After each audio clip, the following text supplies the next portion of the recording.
President Emerson Mnangagwa's ambitions for a third term in office, despite his repeated public denials, have suffered a significant setback. A new Afrobarometer survey reveals that a resounding 79% of Zimbabweans support the constitutional provision limiting presidents to 2 5-year terms.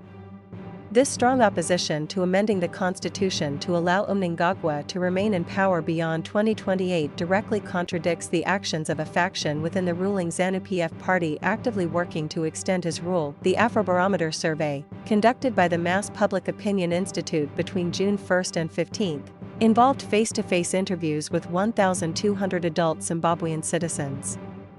The results paint a stark picture of public sentiment. 8 in 10 Zimbabweans favor maintaining the existing 2-term limit. This widespread support transcends demographic divides, encompassing urban and rural populations, and all age groups. The survey starkly contrasts with the efforts of a faction within ZANU-PF pushing for Mnangagwa's continued leadership. Support for term limits is particularly strong among urban residents, 85%, while rural areas show a slightly lower, but still significant, 74% approval rating. The survey also reveals a correlation between education level and support for term limits, rising from 69% among those with primary schooling to a remarkable 87% among those with tertiary education. Men, 81%, are slightly more likely to support term limits than women, 76%.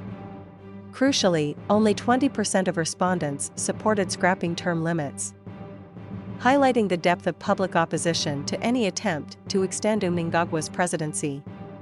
A mere 1% of respondents either didn't know or refused to answer. A large majority of Zimbabweans say they prefer the present constitutional arrangement that limits the president to a maximum of 2 terms in office. Afrobarometer stated in its report, the findings directly challenge the actions of a powerful faction within ZANU-PF.